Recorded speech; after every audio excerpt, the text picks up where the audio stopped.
کرتی ہے، بلاغت ناز کرتی ہے، خطابت پر تمہاری ساری دنیا ناز کرتی ہے، خطابت کے مداحت پر فصاحت کی جھلک ایسی، تیری تحریر روشن پر صحافت ناز کرتی ہے۔ نحمدہ و نصلی علی رسولہ الکریم، اما بعد، اعوذ باللہ من الشیطان الرجیم، بسم اللہ الرحمن الرحیم۔ یا ایہا الذین آمنوا علیکم انفسکم لا یضرکم من ضل اذا اہتدیتم الی اللہ مرجعکم جمیعا فینبئکم بما کنتم تعملون۔ محترم حضرات، سامعین کرام اور اسٹیج پر رونق افروز علماء ذی نظام، ابھی تھوڑی دیر پہلے اس مدرسے کے نونہال اور مہمان رسولوں نے بہت ہی اچھے انداز میں قرآن کریم کی تلاوت، اچھے انداز میں تقریریں پیش کی ہیں۔ اللہ ان کو عالم کا عمل بنائے، دین کا داعی بنائے، پورے عالم کے لیے ہدایت کا ذریعہ بنائے۔ ایسے بچے یقیناً قابل مبارکباد ہیں، ان کے ساتھ ساتھ ان کے وہ اساتذہ قابل مبارکباد ہیں جنہوں نے اپنی محنت، کوشش اور کرد و کاوش کر کے، اپنی دعاؤں سے نواز کر کے اس لائق بنایا کہ وہ اپنی مالی ضمیر کو آپ حضرات کے سامنے ایک اچھے انداز میں پیش کیا ادا کیا۔ اس لیے میں مبارکباد پیش کرنا چاہتا ہوں اس علاقے کے، اس گاؤں کے تمام باشندوں کا، اور خصوصیت کے ساتھ جناب حاجی محمود الحسن صاحب اور ان کے اساتذہ کرام، معاونین اور کارکنان جنہوں نے دوڑ دھوپ کر کے، قد و کاوش کر کے ہمارے اور آپ کے لیے ایک ایسی راہ ہموار کی کہ جس سے ہم سرکار دو عالم صلی اللہ علیہ وسلم سے اپنی عقیدت و محبت اور اطاعت و فرما برداری کا جذبہ دلوں میں پیدا کر سکیں۔ ساتھ ہی ساتھ ہم شکر گزار ہیں آپ تمام سامعین کرام کی کہ آپ حضرات دین کی نسبت پر تشریف لائے۔ اللہ آپ کے آنے کو، بیٹھنے کو، سننے کو قبول فرمائے اور عمل کا جذبہ پیدا فرمائے۔ سامعین کرام، اللہ تبارک و تعالی نے ہمیں اور آپ کو اپنی قدرت کاملہ سے پیدا کیا اور پھر بے شمار نعمتوں سے نوازا۔ ارشاد ربانی ہے وَإِن تَعُدُّوا نِعْمَةَ اللَّهِ لَا تُحْصُوهَا، کہ اگر تم اللہ کی نعمتوں کو شمار کرنا چاہو تو شمار نہیں کر سکتے۔ اس کائنات کے اندر درختوں کے پتوں کا گننا تو ممکن ہے، آسمان پر چمکتے ہوئے ستاروں کا گننا ممکن ہے، سمندروں کے قطرات کا گننا ممکن ہے، لیکن اگر کوئی چیز ناممکن تو وہ اللہ کی نعمتیں ہیں جس کا گننا ناممکن۔ ہم اور آپ غور کریں، صرف اپنے وجود میں غور کر لیں، اپنی ضروریات زندگی میں غور کر لیں کہ اللہ نے کیسی کیسی عظیم نعمتوں سے ہمیں اور آپ کو نوازا ہے۔ وہ زبان جن سے ہم باتیں کر رہے ہیں، وہ آنکھیں جن سے ہم دیکھ رہے ہیں، وہ کان جن سے ہم سن رہے ہیں۔ ذرا سوچے تو کہ کتنی بڑی نعمتیں یہ ہیں۔ ذرا سوچو کہ اگر آنکھوں کے اندر قوت بینائی نہ ہوتی تو ہم اندھے ہوتے، کانوں کے اندر قوت شنوائی نہ ہوتی تو ہم بہرے ہوتے، زبان کے اندر قوت گویائی نہ ہوتی تو ہم گونگے ہوتے، ہمارے عقل میں، ہمارے سروں میں اگر عقل نہ ہوتی تو ہم پاگل اور مجنون ہوتے، یہ ہاتھ نہ ہوتے تو ہم لولے ہوتے، پیر نہ ہوتا تو ہم لگڑے ہوتے، کھانا نہ ہوتا تو بھوکے ہوتے، پانی نہ ہوتا تو پیاسے ہوتے، گھر نہ ہوتا تو بے گھر ہوتے، اولاد نہ ہوتی تو لاولد ہوتے۔ غرض کی ایک ایک نعمتوں کا ہم ذرا جائزہ لے کر کے دیکھیں کہ اللہ نے ہمیں اور آپ کو کیسی کیسی عظیم نعمتوں سے نوازا۔ نعمتوں سے نوازنے کے بعد اللہ نے ہمیں آزاد نہیں چھوڑا۔ نعمتوں کے عطا کرنے کے بعد اللہ نے کہا وَلَتُسْأَلُنَّ يَوْمَئِذٍ عَنِ النَّعِيمِ، کہ کل قیامت جب قائم ہوگی تو تم سے نعمتوں کے بارے میں سوال کیا جائے گا، تم سے پوچھا جائے گا کہ تمہیں ہم نے ایسی عظیم نعمتیں عطا کی تھی، اس کی تم نے کتنی قدر کی، اس کو تم نے کیسا استعمال کیا ہے۔ معلوم یہ ہوا کہ ہم اور آپ آزاد نہیں ہیں۔ اس دنیا کے اندر جو بھیجے گئے ہیں وہ آخرت کی تیاری کے لیے بھیجے گئے ہیں، اللہ کے احکام پر عمل کرنے کے لیے بھیجے گئے ہیں، اللہ کو راضی کرنے کے لیے بھیجے گئے ہیں، تاکہ جب ہمارا اللہ کی طرف سے کوئی بلاوا آ جائے، ہمارا دعوت نامہ آ جائے، وہ فرشتہ آج لے کر کے آ جائے دعوت نامہ، تو ہم راضی بارضا خوشی بخوشی اللہ کے دربار میں حاضر۔ امام غزالی رحمۃ اللہ علیہ ایک بہت بڑے عالم دین گزرے ہیں، ان کا واقعہ کتابوں میں درج ہے۔ وہ کہتے ہیں کہ میں ایک مرتبہ اپنے دوست کے یہاں گیا تو دیکھا کہ دوست گھر میں شور مچا رکھا ہے کہ میرا اچھا گھوڑا، میرا اچھا جوڑا، میری اچھی تلوار، میری بلاوا آیا ہے، تم بہت شان و شوکت کے ساتھ جاؤ۔ لیکن ذرا تم نے کبھی سوچا کہ جس وقت احکم الحاکمین کا دعوت نامہ آئے گا، جس وقت بادشاہوں کے بادشاہ کا دعوت نامہ آئے گا، اس کے لیے تم نے کتنی تیاری کر رکھی ہے؟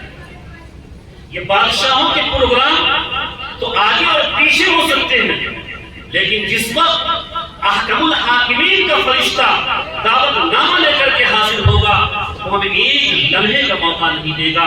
قرآن کہتا ہے اذا جاء اجلهم لا يستأخرون ساعة ولا يستقدمون، کہ جب ان کا وقت مقررہ پہنچے گا تو نہ ایک لمحہ آگے سرک سکتا ہے، نہ ایک لمحہ پیچھے سرک سکتا ہے۔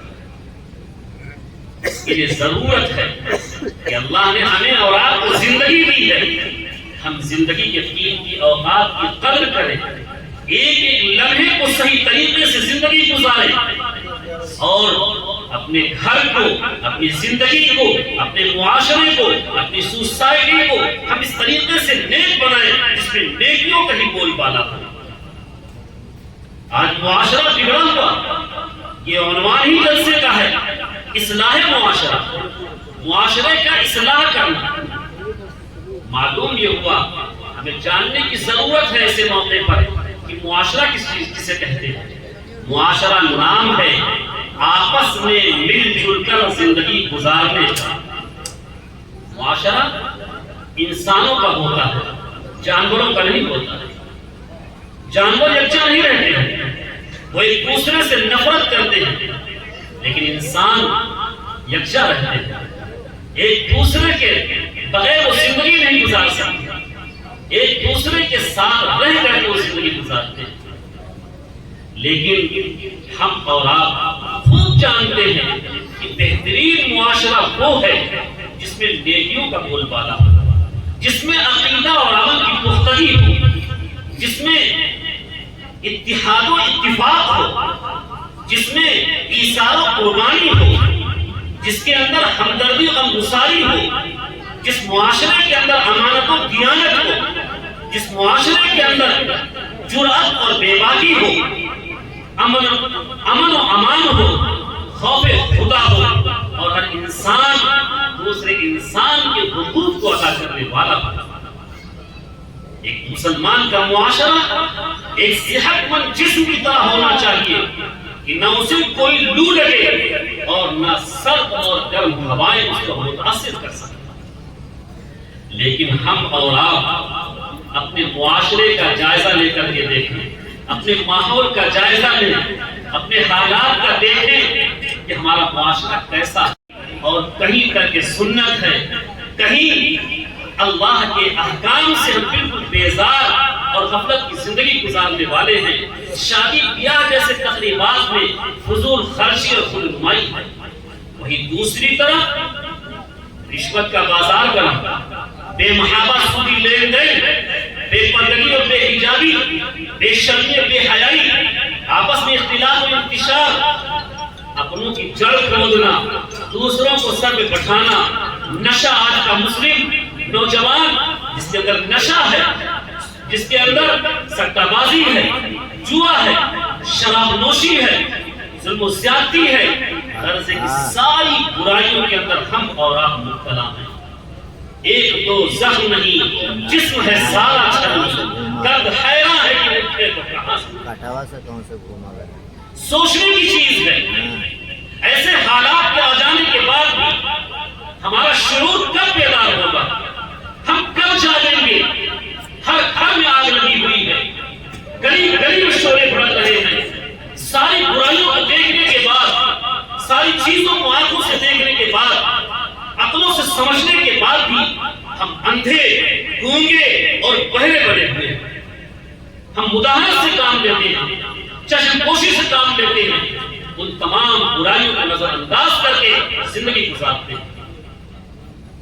دنیاوی معاملات میں ہمارا تو حال یہ ہے کہ ہم بڑے تیز ترغار ہیں، کل کا کام آج ہی کرنے کو تیار ہیں، لیکن دینی معاملات میں اتنی غفلت، اتنی لاپرواہی کہ گھر کے اندر آگ لگی ہے لیکن ہمیں کوئی احساس نہیں ہوتا.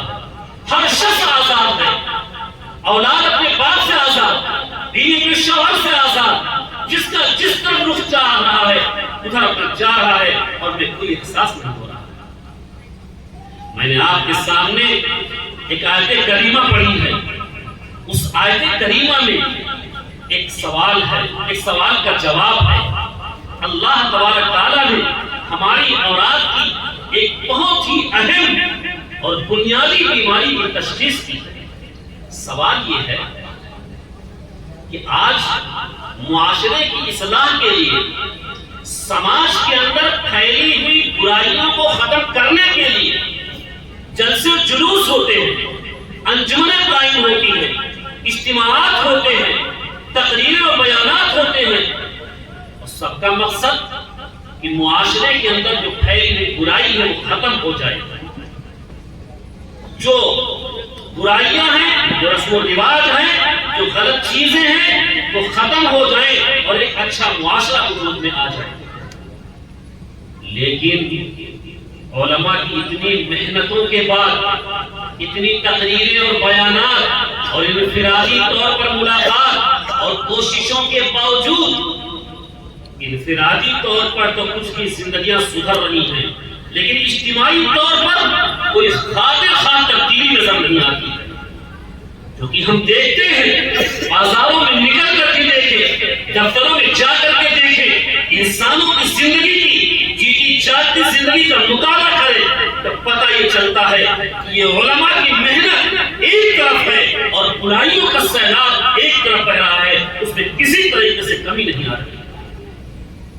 انسان سوچنے پر مجبور ہوتا ہے کہ اتنی محنت، اتنی کوشش، جہاں جہاں دیکھو دعوت و تبلیغ والے محنت کر رہے ہیں، مدرسے والے محنت کر رہے ہیں، جمعہ میں علماء بیانات کر رہے ہیں، کتابیں چھاپ رہے ہیں، لوگوں کو پہنچا رہے ہیں، اپنی مجلسوں میں لوگوں کو بیٹھا کر کے اچھی باتیں سکھلاتے ہیں، لیکن اس کے باوجود کوئی خاص تبدیلی نظر نہیں آتی ہے، بلکہ ترقی اگر ہو رہی ہے تو برائی ہی ترقی ہو رہی ہے.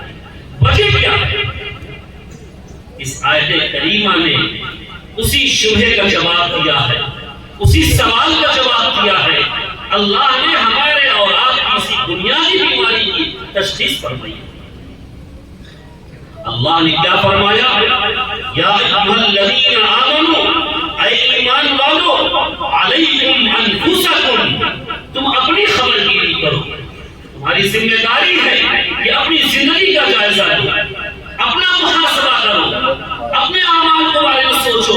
لا یضرکم من ضل اذا ہدیتم، اگر تم راہ یاب ہو گئے ہو، اگر تم سیدھے راستے پر چلنے والے ہو گئے ہو، اگر اللہ نے اپنے اعمال صالحہ کی توفیق دے دی ہے تو لا یضرکم من ضل،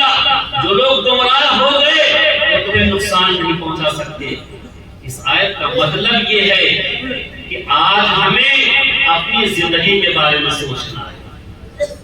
آج ہم انجمن قائم کرتے ہیں، جلسے و جلوس کرتے ہیں، ہم بیانات کرتے ہیں، تو ہم سوچتا ہے، انسان بھی سوچتا ہے کہ ہم اصلاح کا کام دوسروں سے کرتے ہیں، کہ جو معاشرے کے اندر برائی ہے ہم خوب مزید بیان کرتے ہیں کہ آج قوم کے اندر یہ برائی ہے، غیبت کر رہی ہے، چغل خوری کر رہی ہے، زنا میں مبتلا ہے، شراب نوشی میں مبتلا ہے، غرضے کی بہت سارے امور میں مبتلا ہے، لیکن ہم اپنے کو چھوڑ کر کے دوسروں کے تعلق سے کہتے ہیں، دوسروں سے اصلاح چاہتے ہیں کہ لوگ غلط کر رہے ہیں، لوگ نمازی بنے، لوگ روزے دار بنے، لوگ زمینوں کو حرام کرنے والے جو ہیں وہ چھوڑنے والے بن جائیں، غیبت کو چغل خوری کو چھوڑنے والے بن جائیں، جو پیسہ لے کر کے نہیں دیتے ہیں وہ اس چیز کو ترک کرنے والے بن جائیں۔ ہم دوسروں کے بارے میں تو خوب سوچتے ہیں، لیکن اپنی اصلاح کے بارے میں، اپنی زندگی کے بارے میں ہمیں توفیق نہیں ہوتی ہے کہ ہم اپنے گریبان میں جھانک کر کے دیکھیں کہ ہماری زندگیوں کے اندر کتنی برائیاں ہیں، کون کون سی کمی ہے، کون کون سے رسم و رواج کے اندر ہم مبتلا ہیں۔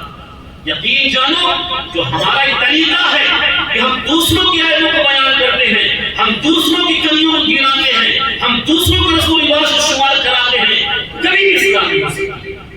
ہم بیان کریں گے کہ قوم سدھر جائے، دوسرے سوچیں گے فلاں سدھر جائے، ایسے کون سدھرے گا؟ ضرورت اس چیز کی ہے۔ قرآن کہتا ہے علیکم انفسکم، تم اپنی ذمہ داری کا احساس کرو، اپنی زندگی کا مطالعہ کرو، اپنے روز و شب کے اعمال کا محاسبہ کرو اور اپنے بارے میں دیکھو کہ تمہارے اندر کیا کیا کمی ہے۔ اگر ہر شخص نے دوسروں کو چھوڑ کر کے اپنی اصلاح کرنے کی فکر کر لی، اپنی زندگی کا مطالعہ کرنا شروع کر دیا، اپنے گریبان میں جھانکنا شروع کر دیا کہ ہمارے اندر کون کون سی خرابی ہے، ہم نماز پڑھتے ہیں کہ نہیں پڑھتے ہیں، اپنی زندگی کا مطالعہ کرو کہ ہم روزہ رکھتے ہیں کہ نہیں رکھتے ہیں، ہم جھوٹ بولتے ہیں کہ نہیں پڑھتے ہیں، ہم قرآن کریم کی تلاوت کرتے ہیں کہ نہیں کرتے ہیں، ہم کیا کرتے ہیں اپنے بارے میں سوچیں، ہر انسان اپنے بارے میں سوچیں۔ اگر ہمارے اندر وہ کمی ہے تو ہم اس کو دور کرنے کی کوشش کریں، ٹھیک راستے پر چل رہے ہیں اللہ کا شکر ادا کریں۔ جب ہر انسان اس طریقے سے اپنی زندگی کا مطالعہ کرے گا تو پھر معاشرہ کس چیز کا نام ہے؟ معاشرہ نام ہے مل جل کر رہنے کا۔ جب ہر افراد ہر فرد صحیح تو سارے افراد کا مجموعہ جس کا نام معاشرہ ہے وہ خود بخود صحیح ہو جائے گا۔ اس لیے عقل مندی یہی ہے کہ ہم اور آپ محاسبہ کریں۔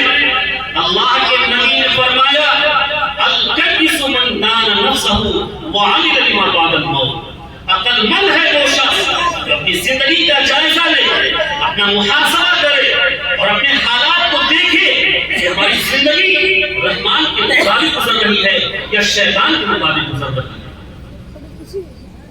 والعاجز من اتبع نفسه هواها وتمنى على الله، اور بیوقوف ہے وہ شخص جس نے اپنے نفس کو خواہشات کے حوالے کر دیا، وتمنى على الله، اور اللہ سے امیدیں باندھے بیٹھا ہوا ہے۔ ہم اور آپ بڑی بیوقوفی کے اندر زندگی گزار رہے ہیں، غفلت کی زندگی گزار رہے ہیں، یہ اپنے نفس کو خواہشات کے حوالے کر دیا۔ جب طبیعت میں آئی تو ہم نے نمازیں پڑھی، جب طبیعت میں آئی ہم نے زکات دے دیا، جب طبیعت میں آئی تو ہم نے سچ بول دیا، جب طبیعت میں آئی تو ہم اچھے احکام کر لیے۔ ہمیں کوئی پرواہ نہیں ہے کہ قرآن کیا کہتا ہے، ہمیں کوئی احساس نہیں ہے کہ اسلامی تعلیمات کا تقاضا کیا ہے، ہمیں کوئی احساس نہیں ہے کہ اللہ کے نبی کا ارشاد کیا ہے۔ بس ہم نے اپنے نفس کی اتباع کرنا شروع کر دیا، جو ہماری طبیعت میں آئی اس کو کر رہے ہیں۔ وہ تمنا اللہ، اور اللہ سے امیدیں باندھے بیٹھے ہیں کہ آنکھ بند ہوتے ہی فوراً جنت کا اللہ ہو جائے۔ اس لیے خدا را بیوقوفی کو اللہ کے نبی نے جو کہا ہے کہ بیوقوف ہے وہ شخص جس نے اپنے نفس کو اپنے خواہشات کے حوالے کیا۔ عقل مندی یہی ہے کہ ہم زندگی کا جائزہ لیں، اپنے اعمال کا محاسبہ کریں اور مرنے کے بعد آنے والی زندگی کی تیاری کریں۔ اس لیے ہمیں اور آپ کو یہ سوچ کر زندگی گزارنی ہے، یہ دنیا ناپائیدار ہے، یہ دنیا فانی ہونے والی ہے، یہ دنیا ختم ہونے والی ہے۔ ہم اور آپ جانتے ہیں ایک زمانے سے دنیا قائم ہے، لاکھوں آئے، کروڑوں اربوں آئے، اور ہم نے یہاں کتنے اپنے عزیزوں کو، اپنے رشتے داروں کو، اپنے بھائی بہن کو، اپنے ماں باپ کو کندھوں پہ لاد کر کے منو مٹی نہیں پہنچا دیا۔ وہ دن بھی آنے والا ہے کہ ہمیں بھی ہمارے رشتے دار کندھوں پہ رکھ کر کے منو مٹی کے لیے دفن کریں۔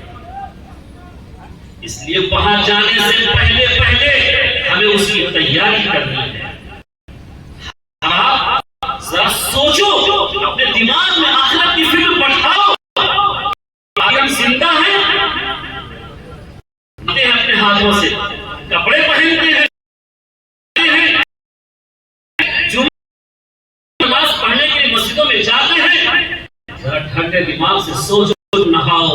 یقیناً وہ وقت بہت جلد آنے والا ہے جب ہم نہائیں گے نہیں، نہلائے جائیں گے۔ آج ہم کپڑے پہنتے ہیں، کل وہ دن آنے والا ہے جب ہم کپڑے پہنیں گے نہیں، پہنائے جائیں گے۔ آج ہم اپنے ہاتھوں سے خوشبو لگاتے ہیں، وہ وقت آنے والا ہے جب ہم خوشبو لگائیں گے نہیں، ہمارے کپڑوں پر خوشبو لگایا جائے گا۔ آج ہم گھروں سے نماز کے لیے نکلتے ہیں، کل وہ وقت آنے والا ہے ہم نکلیں گے نہیں، نکالے جائیں گے۔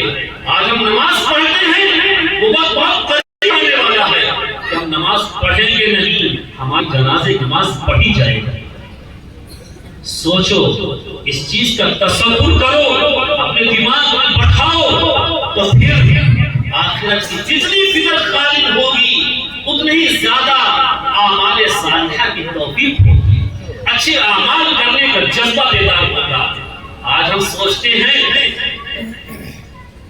کہ رات کے اندھیرے میں بند کمرے میں ہے، جتنا چاہیں جو چاہیں موبائل میں دیکھ لیں، کوئی دیکھنے والا نہیں ہے، ہماری حرکتوں کو کوئی جاننے والا نہیں ہے۔ کافی سوچتے نہیں ہے کہ اللہ نے سرکاری گواہ بٹھا رکھا ہے۔ سوچو، زمین کا وہ ٹکڑا جس پر بیٹھ کر کے ہم اور آپ چاہے نماز پڑھیں، قرآن کی تلاوت کریں، اچھے اعمال کریں، یا ہم اسی پر غیبت کریں، چغلخوری کریں، زنا کریں، بدکاری کریں، غلط چیزیں دیکھیں، جو کچھ کریں گے، کل قیامت کے دن اس زمین کا ٹکڑا اللہ کے سامنے گواہی دے گا۔ قرآن کہتا ہے یومئذ تحدث اخبارها، زمین کس دن اپنی خبریں بیان کرے گی، زمین بتائے گی فلاں نے میرے پشت پر بیٹھ کر کے اچھے اعمال کیے تھے، فلاں نے میرے پشت پر بیٹھ کر کے غلط کام کیے تھے، ساری چیزیں بتائیں گے۔ ہم اور آپ کتنے بڑے بیوقوف ہیں، کتنی بڑی بیوقوفی کا کام کرتے ہیں۔ ایک دنیا کے اندر چھوٹا سا کیمرہ لگ جاتا ہے، لکھا ہے آپ کیمرے کی نظر میں ہیں، ہم وہاں غلط حرکت نہیں کرتے ہیں تاکہ ہماری غلط حرکتیں کہیں اس میں محفوظ نہ ہو جائیں۔ اور آج ہم اپنی زندگی میں غلطیاں پر غلطیاں کرتے چلے جا رہے ہیں، گناہوں پر گناہ کر رہے ہیں، کوئی احساس ہی نہیں ہوتا۔ اللہ نے فرشتے بٹھا رکھے ہیں جو ہماری ہر حرکتوں کو نوٹ کر رہے ہیں، ہمارے ہر اعمال کو محفوظ کر رہے ہیں۔ کرام کاتبین یعلمون ما تفعلون، کرام کاتبین جانتے ہیں ان تمام چیزوں کو جس کو تم کرتے ہو۔ یقین جانو، جب یہ ہم آخرت کی فکر بٹھائیں گے کہ ہمیں اللہ کے سامنے ذرے ذرے کا حساب دینا ہے، تو پھر ہم آنکھوں سے غلط دیکھنا چاہیں گے، وہ احساس میں روکے گا جب قیامت کے دن اللہ کو کیا دکھاؤں گا۔ ہم اپنے ہاتھوں سے غلط کرنا چاہیں گے، کانوں سے غلط سننا چاہیں گے، زبان سے غلط بولنا چاہیں گے، لیکن وہ آخرت کا خوف، اللہ کا خوف ہمیں گناہوں سے روکے۔ اس لیے ہم اس دنیا میں رہیں، خوب کمائیں، خوب زندگی بنائیں، خوب دنیا میں کاروبار کریں، کھیتی باڑی کریں، لیکن آخرت سے کبھی غافل نہ ہوں۔ آخرت کو ہمیشہ ذہن میں رکھیں کہ دنیا چند روزہ ہے، اللہ کے سامنے ہمیں حاضر کرنا۔ ہم اور آپ علماء کی مجلسوں میں بیٹھتے ہیں، اچھی اچھی باتیں سنتے ہیں، ایک جذبہ دلوں میں آتا ہے کہ اچھے اعمال کریں گے، اچھے کام کریں گے، اللہ کو راضی کرنے والے اعمال کریں گے، لیکن پھر یہاں سے جانے کے بعد یہ اثر کمزور ہو جاتا ہے. جو جذبہ لے کر کے اٹھتے ہیں اس میں سستی اور کاہلی ہو جاتی ہے. وجہ کیا ہے؟ وجہ یہ ہے کہ ہمارا جو ازلی دشمن ہے شیطان، وہ ہمیں سمجھاتا رہتا ہے، ہمیں بتاتا رہتا ہے کہ ارے میاں کہاں تم نے نماز پڑھنے کا عزم کر لیا ہے، ابھی تم نوجوان ہو، ابھی تو شہرت حاصل کرنے کا وقت ہے، ابھی دنیا کمانے کا وقت ہے، ابھی بلڈنگ بنانے کا وقت ہے، ابھی اپنی حیثیت اور اپنا لوہا بنوانے کا وقت ہے، یہ سب بعد میں کر لینا. اللہ کے نبی جناب محمد رسول اللہ صلی اللہ علیہ وسلم جو ہم سب کے محسن ہیں، انہوں نے ہمیں اور آپ کو آگاہ کیا ہے. وہ امت کے خیر خواہ ہے، وہ چاہتے ہیں کہ ہم چیز کو بتا کر کے جائیں. آپ نے فرمایا نعمتان مغبون فیہما کثیر من الناس الصحۃ والفراغ، کہ دنیا میں دو نعمتیں ایسی ہیں جس کے بارے میں اکثر لوگ دھوکے میں پڑے ہوئے ہیں. اس میں سے ایک نعمت صحت اور تندرستی ہے اور دوسری نعمت فرصت اور فراغت ہے. آج ہم جوان ہیں، تندرستی ہے، صحت ہے، جوش ہے، ولولہ ہے، امنگوں میں زندگی گزار رہے ہیں. ہم سوچتے ہیں کہ ایسے مضبوط بنے رہیں گے، ایسے ہی ہمارے پاس ہمیشہ حوصلے رہیں گے. ہم سوچتے اسی بنیاد پر کہ نماز کل سے پڑھیں گے، روزہ اگلے مہینے سے رکھیں گے، اچھے اعمال بعد میں کر لیں گے. نتیجہ یہ ہوتا ہے کہ ہم اچھے اعمال کو ٹالتے رہتے ہیں اور موت کا فرشتہ آ کر کے ہمارے سر پہ کھڑا ہو جاتا ہے کہ وقت پورا ہو گیا، چلو اللہ کے دربار میں تمہیں حاضر ہو. خالی ہاتھ پہنچ جاتے ہیں. اس وقت ہم کتنا افسوس کریں، کوئی افسوس کام آنے والا نہیں ہے. انسان جب وہاں کے منظر کو دیکھے گا، وہاں کے حالات کو دیکھے گا، تو اللہ سے درخواست کرے گا کہ اے اللہ آپ ہمیں ایک موقع دے دیجئے، اب ہم دنیا کے اندر جائیں گے، صرف تیری عبادت کریں گے، تیرے احکام پر چلیں گے، تجھے راضی کر کے آئیں گے. اللہ کیا کہے گا؟ اولم نعمرکم ما یتذکر فیہ من تذکر وجاءکم النذیر. کیا ہم نے تم کو اتنی عمر نہیں دی تھی کہ اگر کوئی نصیحت حاصل کرنا چاہتا تو نصیحت حاصل کر لیتا؟ وجاءکم النذیر، اور صرف عمر دے کر کے نہیں چھوڑی، اور تمہارے پاس ڈرانے والے آئے، انبیاء آئے، ان کے خلفاء آئے، علماء آئے، تمہیں جھنجھوڑتے رہے، تمہیں آگاہ کرتے رہے، تمہیں اچھی اور بری چیزوں بتاتے رہے، لیکن تم نے ان کی باتوں کی کوئی نوٹس نہ لی. اب اس دنیا سے دنیا کے اندر جانے کا کوئی مسئلہ نہیں، کوئی واپس نہیں جا سکتا. اس لیے خدا اللہ نے ہمیں اور آپ کو زندگی دی ہے، بہت قیمتی زندگی ہے. یہ لمحات جو ہیں یہ بہت ایک لمحہ بڑا قیمتی ہے. آج ہمیں ایسے ہی سمجھو کہ آج ہم سمجھیں امتحان ہال میں بیٹھے ہوئے ہیں. جیسے کہ کوئی طالب علم امتحان ہال میں بیٹھتا ہے اور اس کو 3 گھنٹہ اور 4 گھنٹے کا وقت دیا جاتا ہے، وقت ضائع نہیں کرتا ہے، محنت سے لکھتا ہے، تب کامیاب ہوتا ہے. جو 60 سالہ 70 سالہ زندگی اللہ نے ہمیں اور آپ کو دی ہے، وہ امتحان ہال میں بیٹھے ہوئے ہیں.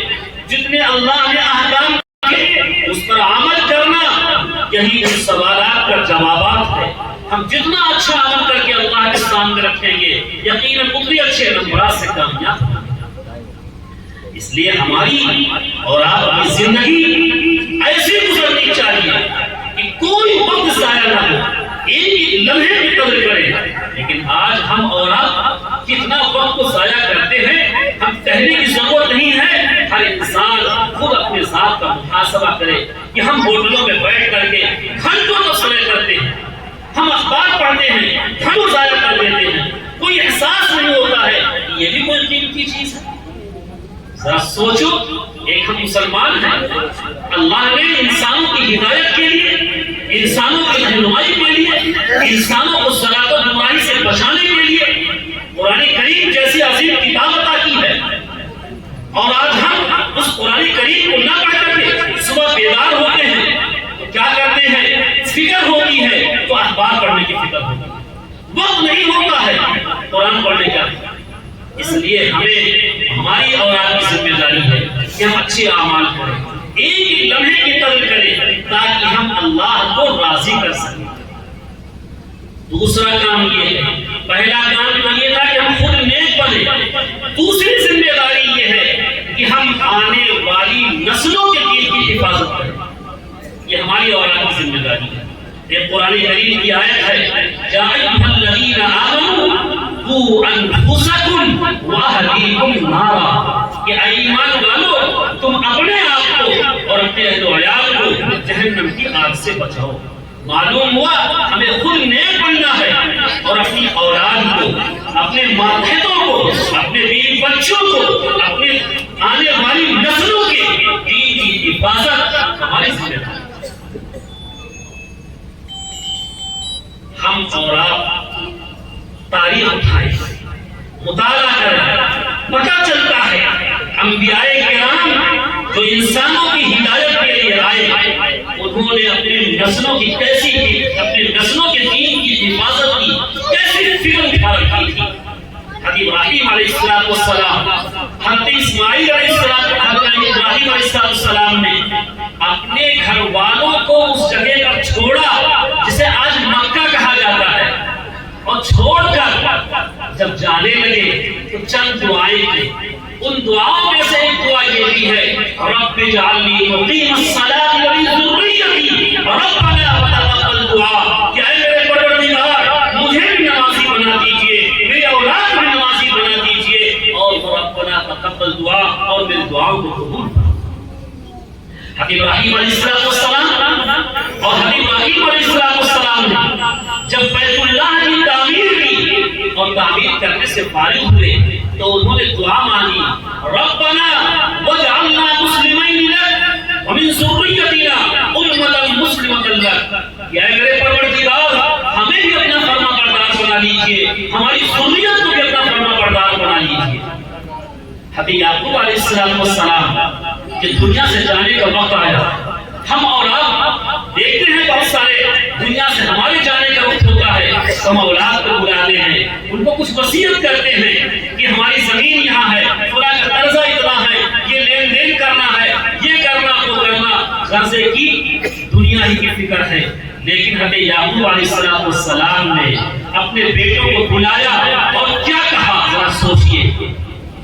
اذ حضر یعقوب الموت اذ قال لبنیہ ما تعبدون من بعدی، جب موت کا وقت قریب آیا تو یعقوب علیہ السلام نے اپنے بیٹوں کو بلا کر کے کہا، ما تعبدون من بعدی، میرے بیٹوں کو اچھا بتاؤ تم میرے بعد کس کی عبادت کرو گے؟ فکر ہے اس چیز کی کہیں میری اولاد اس دین برحق سے ہٹ نہ جائے۔ آج ہماری بھی ذمہ داری ہے کہ ہم اپنی اولاد کے تعلق سے، اپنی نسلوں کے تعلق سے ان کے دین کی حفاظت کی ذمہ داری کا احساس کریں۔ حدیث کے اندر بیان کیا گیا، کلکم راعی وکلکم مسئول عن رعیتہ، تم میں سے ہر شخص نگہبان ہے اور اس کے ماتحتوں کے بارے میں سوال کیا ہے۔ باپ سے پوچھا جائے گا تم نے اپنے بیٹے کو دیندار بنانے کے لیے کتنی محنت کی ہے؟ ماں سے پوچھا جائے گا تم نے اپنے بیٹے کو نیک بنانے میں تمہاری کتنی محنت ہے، کتنی کوشش ہے، تمہارا کتنا وقت اس میں لگا۔ شوہر سے پوچھا جائے گا بیوی کے بارے میں تم نے بیوی کو نیک کتنا بنایا۔ آج ہمیں اس کا احساس نہیں ہے۔ ہم اگر اللہ نے نماز روزے کی توفیق دے دی، اذان ہوئی، چپ چاپ اٹھے، مسجد چلے گئے، نماز پڑھائے، بچے سو رہے ہیں کوئی فکر نہیں ہے، بیوی سو رہی ہے کوئی احساس نہیں ہے کہ ہمیں غصہ آئے اور جگائے کہ نماز پڑھو۔ آج دنیا کے اندر یہ ہمارا مزاج ہے کہ اگر بچہ 200-400-500 روپے کا نقصان کر دیتا ہے ہم اس پر غصہ ہوتے ہیں، جھجلاتے ہیں اور بہت سے سست کہتے ہیں، لیکن بیٹا نماز پہ نماز چھوڑتا رہے، بیوی نماز پہ نماز چھوڑتی رہے، اللہ کے احکام سے غفلت کرتی رہے، ہمیں کوئی غصہ نہیں آتا، ہم کبھی ناراض نہیں ہوتے ہیں۔ معلوم یہ ہوا کہ ہماری نگاہوں میں 200-400-500 روپے کی حیثیت ہے، اس کے نقصان پر غصہ آیا ہے، لیکن دین کی کوئی حیثیت نہیں، اس بات سے نماز کے حق پر کوئی غصہ نہیں آتا۔ ذمہ داری ہے، اس لیے ہماری اور آپ کی ذمہ داری کہ اپنے آنے والی نسلوں کے تعلق سے فکر مت ہو اور کوشش کریں کہ بچوں کو دیندار بنانے کے تعلق سے۔ اب مسئلہ یہ ہے بچوں کو کیا بتائیں گے؟ ہماری ذمہ داری کہ بچوں کا ایمان مضبوط کریں، بچوں کا عقیدہ مضبوط ہو، ہم ان کو ایمان مجمل اور ایمان مفصل یاد کرائیں کہ کل قیامت کے دن تمہیں بارے میں ساری چیزوں کا علم ہونا چاہیے، فرشتوں پر ایمان ہو، کتابوں پر ایمان ہو، رسولوں پر ایمان ہو، مرنے کے بعد دوبارہ زندہ ہونے پر ایمان ہو، اور ان تمام چیزوں کی تعلیم دینا ہماری ذمہ داری ہے۔ آج ہم اپنے بچوں کو بہت کچھ سکھاتے ہیں، دنیا کے بارے میں بہت کچھ بتاتے ہیں، کاروبار کے ترقی کے راز سمجھاتے ہیں، لیکن کبھی ایسی توفیق نہیں ہوتی کہ اپنے بیٹے کو بلا کر کے اس کو آخرت کے بارے میں بتائیں، اس کو آخرت کی تعلیم دیں کہ بیٹا تم اس دنیا کے اندر جو کچھ کرو گے ذرے ذرے کا حساب دینا ہوگا، آخرت کے بارے میں سمجھائیں۔ اس لیے مسئلہ یہ ہے کہ اب ہم اور آپ اپنے بچوں کا ایمان کہاں مضبوط کریں؟ اس کے لیے ضرورت ہے اور ضروری کام یہ ہے کہ اپنے بچوں کے تعلق سے، اس عارضی دنیا کے تعلق سے جہاں میں پھر ہوتی ہے کہ بچے کا لباس اچھا ہو، بچے کا جوتا اچھا ہو، بچے کا مکان اچھا ہو، کاروبار کے لائق ہو گیا تو کاروبار اچھا ہو، ایسے ہمیں دین کے تعلق سے فکر مند ہونا ہے۔ اور اس کے لیے کیا کریں گے؟ اپنے اپنے علاقوں کے اندر جو چھوٹے چھوٹے مکتب اور جو چھوٹے چھوٹے مدارس قائم ہیں اس کو نعمت سمجھ کر کے اپنے ان نونہالوں کو، ان معصوموں کو اس میں داخل کریں گے تاکہ ان کا ایمان مضبوط ہو، ان کا عقیدہ مضبوط ہو، ان کی ساری چیزیں آخرت کی فکر غالب ہو جائیں، پھر وہ دنیا کے کسی ماحول میں رہیں، ڈاکٹر بن جائیں، انجینئر بن جائیں، وکیل بن جائیں، پروفیسر بن جائیں، کاروبار کرنے والے بن جائیں، لیکن اگر ہم نے بچپن کے اندر ان کا ایمان اور عقیدہ مضبوط کر دیا تو پھر عقیدہ اور ایمان کو بچائیں گے اور دنیا کو لات ماریں گے۔ لیکن اگر ہم نے یہ تعلیم نہیں دی، دنیا کی محبت دل و دماغ میں آ گئی تو وہ پھر دنیا کو بچائیں گے اور آخرت ان سے چلا جائے گا۔ اس لیے اس ذمہ داری کو سمجھیں، اس ذمہ داری کو سمجھیں اور اپنے بچوں کو مکاتب اور مدارس میں بھیج کر کے ان کا ایمان اور عقیدہ مضبوط کر دیں۔ ہمیں چونکہ مکاتب اور مدارس میں ہمارے علاقوں کے اندر بہت ہیں، اس بات سے ان کی قدر نہیں معلوم ہے۔ جاؤ جائزہ لو ایسے ایسے علاقوں کا جہاں یہ چھوٹے چھوٹے مکاتب اور مدارس نہیں ہیں، وہاں حال یہ ہے مسلمانوں کا کہ ان کے نام صحیح سے نہیں ہے، اسلامی نام نہیں ہے، ان کا تہذیب، ان کا سلیقہ، رہن پہن، کھانے پینے کا طریقہ اسلامی نہیں ہے، ان کو دعائیں ڈال رہی ہیں، مرنے کے بعد جنازہ کی نماز پڑھانے والا موجود نہیں ہے۔ اس لیے ہمارا اور آپ کا رشتہ اس مدرسے سے جو چھوٹے چھوٹے قائم ہیں بہت مضبوط ہونا چاہیے، اس کو اللہ کی بہت بڑی نعمت سمجھنا چاہیے۔ یہ مدارس اور مکاتب یہ معاشرے میں ریڑھ کی ہڈی کی حیثیت رکھتے ہیں، یہ سماج کا مکھن ہے، یہ اللہ اس کے رسول سے آشنا کرنے کا ذریعہ ہے۔ اس لیے ہمارا اور آپ کا تعلق ان مدارس سے ایسا ہونا چاہیے جیسے کہ جسم کا روح سے ہوتا ہے، جیسے کہ پھول کا خوشبو سے ہوتا ہے۔ یقین جانو یہ آج کے ہمارے ملک کے دشمن جو ہیں وہ صرف ہمارے جان مال کے دشمن نہیں ہیں، وہ ہمارے ایمان کے دشمن ہیں۔ وہ چاہتے ہیں تم عبداللہ اور عبدالرحمن نام سے پکارا ہو، لیکن اس کی زندگی سے اسلامی تعلیمات نکال جائیں، اس کی زندگی سے احکام خراب ہو جائیں، اس کی زندگی سے، اس کے دل و دماغ سے آخرت کی فکر، عقیدہ توحید، یہ ساری چیزیں غائب ہو جائیں۔ اگر ہم نے یہ فکر نہیں بندی اور اپنے بچوں کے تعلق سے فکر نہیں کیا تو یقین جانو آنے والی نسلوں کے لیے ایمان بچانا مشکل ہو جائے گا۔ اللہ ہمیں اور آپ کو کہنے سننے سے زیادہ عمل کرنے کی توفیق عطا فرمائے۔